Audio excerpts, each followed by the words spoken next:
So hello everyone, my name is Bobby Howe, amateur radio call sign W9GRH. Welcome to my video. This is a follow-up video to the one done about what I call the 5-gallon radio. So all I can say is wow, I'm overwhelmed by the response to the previous video. The likes, the new subscribers, and all the positive comments. I want to thank all of you, and I'm doing my best to keep all the videos coming. Your suggestions are part of what makes it all possible. I read all the comments and do my best to respond to all of them. Responses have come in not only from the US, but from Finland, Canada, and a significant number of responses from the UK. I want to thank all of you.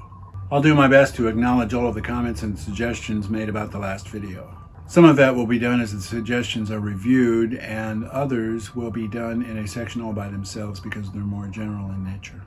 One very important point to make is the topic of resistance to moisture of this assembly. That was an important topic in the last video.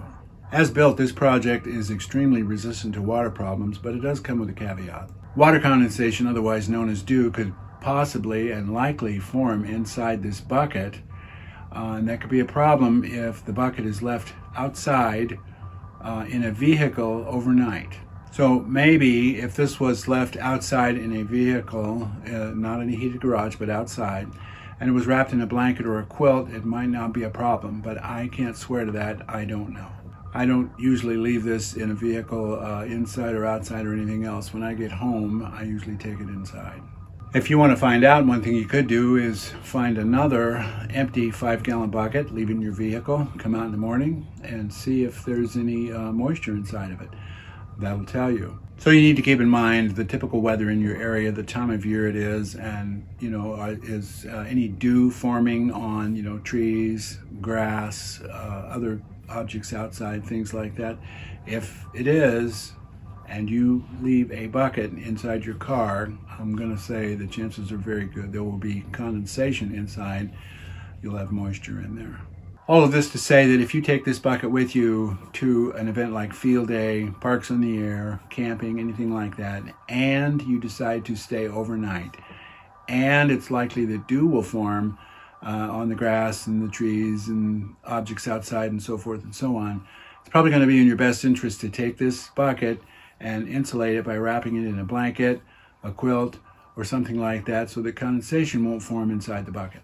I'm going to say that it's going to be really unlikely that you're going to have any kind of a problem with anything like rain or anything like that, as long as you have the lid on the bucket. Now, if you're going to go canoeing and you take this with you, if it falls in a lake or a river, if you're really quick and you can get it back into the canoe before anything really happens to it, you might get away with that. I wouldn't chance it myself, but I'll leave that up to your discretion and your own judgment. So I want to say thanks to T.L. Nelson 7598, who suggested that I use PVC fittings to make what he calls a cradle, or what I would call feet, to keep the bucket from rolling around. And so I took your advice, and that's exactly what I did. So I took two short pieces of PVC pipe, 2.5 inches long each. The pipe is 1/2-inch pipe. And I mounted them in such a way on the bottom side of this bucket, as you look at it here, on the bottom side, so as to form feet on it that keep this thing very stable. And now it doesn't move at all compared to the last video where I just used something that I laid it on. These are really stable now, and they really hold the bucket in place.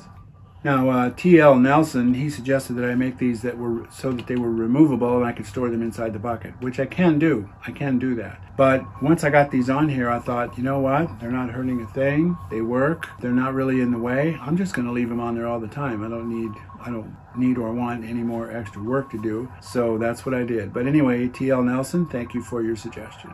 And now Bob David 8981 suggested screw-on lids for these buckets. Those are available. You can find them at different places for more water resistance. Thanks for your suggestion. Another viewer, Keith Safford 3056, recommended using an aluminum trash can to make a Faraday cage for the project. Thanks, Keith, for that suggestion. And then Mike 2422 suggested using a square bucket instead of a round one. He says that this would be easier to use if placed in the passenger seat of his car. I've used the round bucket in the passenger seat of the car, that is with the car stationary. I really haven't used it while driving. I don't feel comfortable doing that, so I don't do that. while driving. But I have used it in the passenger seat of the car and with no problems. But the square bucket idea sounds like a good one. I'm going to look into that more. Thanks, Mike, for your suggestion. Ernest Matlock 9694, also known as K5EWM, says that one could add another bucket for antenna storage and coax, and it could double as a seat to operate from. That's a good idea. As a matter of fact, I've done exactly that. And I plan to show that in an upcoming video. Thanks, Ernest. Mickey Red says that the use of PVC pipe was innovative, and he may use the framework idea to put his equipment together for transport in a rucksack or backpack. He loves the idea for cable routing as well. Thanks, Mickey. I hope that works out for you. Jim Sanders 1707 also talks about adding a Faraday cloth to line the bucket. Thanks, Jim, for that. Daniel Canavan 9548, I hope I have your name right, suggests putting a 20 amp hour battery in the bucket and using the power pole connector to charge it. Thank you for that suggestion. Todd Chevy Guy 6510, also known as KD9TRA, liked the video and asked, was the pipe in here ½ inch or 3/4? All the pipe in here is ½ inch. There's with one or two exceptions, and those have to do with the fittings used, like one for the antenna connector here, but with only one or two exceptions, it's all ½ inch pipe and ½ inch fittings. IBEW44 says that he'd sure like to have this in a 2-gallon blue Lowe's bucket. Well, that would be a great idea. I wish I could fit all this stuff in a smaller package. I don't think that I could, otherwise I would. But thanks for the suggestion. Going Home Someday 1 suggests that I use the Call W9GRH bucket portable. I'll have to give that some thought. Nah. There were a number of others who made more general comments. They said they liked the video, they liked the construction, they liked the overall concept and the project itself. No particular suggestions though, and I thought I would show those on the screen here so that you could see those.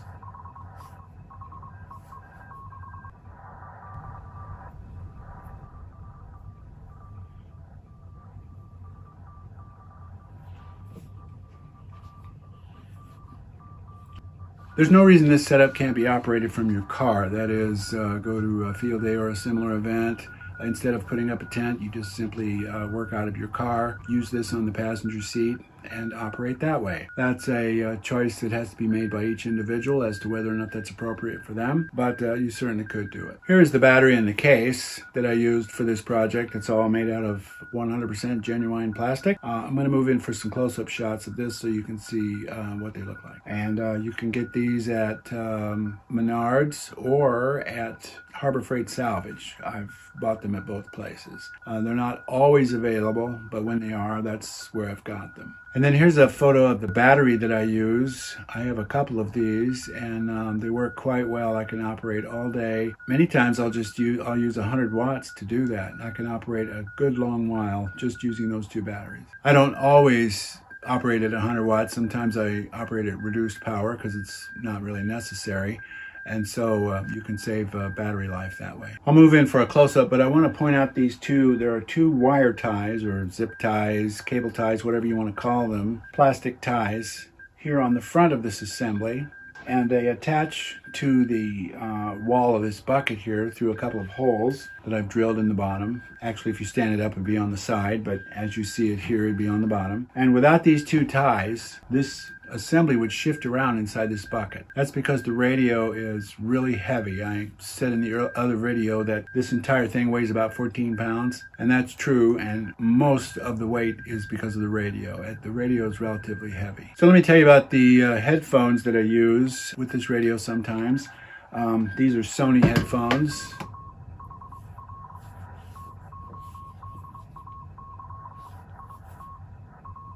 But I can, let's see if I can do this without looking. I'm going to plug these phones into this jack here.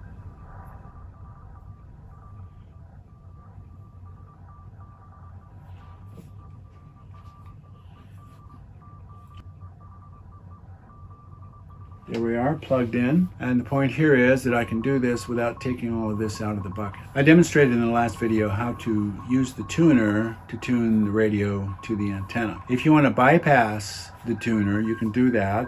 And all you have to do is simply push that button just momentarily, just bump it, and you will bypass the tuner. You can use it as if it's not even there. In the last video, I used one of my multiband antennas that I have here at home. It is a rectangular horizontal loop antenna, 146 feet long. That is 146 feet all the way around, not in one dimension only. That would be a big antenna, wouldn't it? I got an SWR with this radio and that antenna of 1.4 to 1 or 1.3 to 1, depending on which part of the band you're in. For that antenna, that's pretty good. Now, I've used my vertical antenna. It's a telescoping type antenna, mag mount. I'm going to show that in another video. It works really, really well, and I will tell you all about that in another video. You can adjust it, of course, to the band you want and really make fine adjustments as far as SWR. I still like to use the tuner, and when I do, I've gotten a 1-to-1 SWR with the antenna adjusted pretty close to the wavelength it needs to be, quarter wavelength actually, for each band using the tuner. So works really, really well. I'm really pleased with it. I have double protection on this as far as fuses are concerned. Some people won't agree with this, but I have two fuses in series with the battery, between the battery and the radio and the electronics. There's one way down inside the bucket, and there's one that's in this line here, closer to the battery. I'll move in for some close-up shots of that so you can see that. They're automotive style fuses, the automotive type holders. Some people, like I say, will say, why do that? Why put two fuses in series? Well, that's just what I've chosen to do because I want to make sure I have protection. If a 25 amp fuse blows, there is something wrong and needs further investigation. I want to protect my investment. Fuses are cheap, fuse holders are cheap. That's how I've chosen to do it. One is down, once again, very close to the feed point of the radio. One is closer to the battery. Oh, and I've taken this setup out in the field many times using this two fuse setup. I've never had any problem. I've never blown a fuse.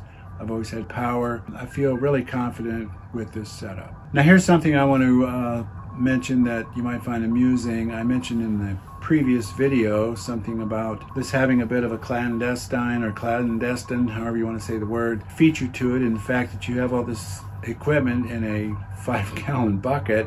If you have it in your car, I mentioned that, I think it's less likely that anybody will bother it compared to if someone looks through your car and they see what obviously looks like some amateur radio equipment in there. They, might want to take that from you and go to the nearest hawk shop, see what they can get for it. Back to the bucket. Now this is an optional thing. I haven't done this, but maybe you might want to do it.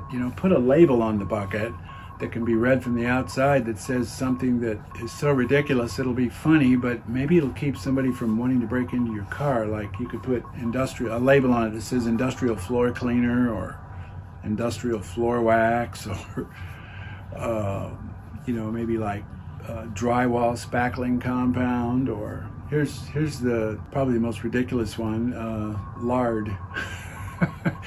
So those are some goofy, crazy ideas that you might say, hey, that doesn't sound so goofy and crazy. I might actually do that. It might be a good idea. If you have any suggestions along those lines, let me know. I'd like to hear what you think about that, and if you decide to make a label to put it on your bucket indicating what's inside, I'd be interested in knowing some of the ideas that you've come up with.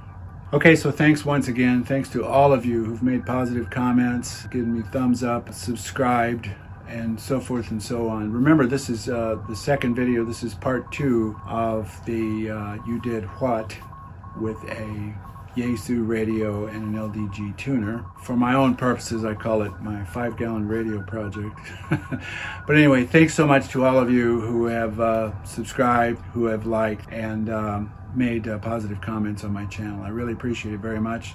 Keep in touch. Give me your comments. I want to know what you think. If there are things that you want me to make as far as other videos, amateur radio related, let me know. I'll see if I can work those in. Thanks again. This is Bobby Howe, W9GRH 73.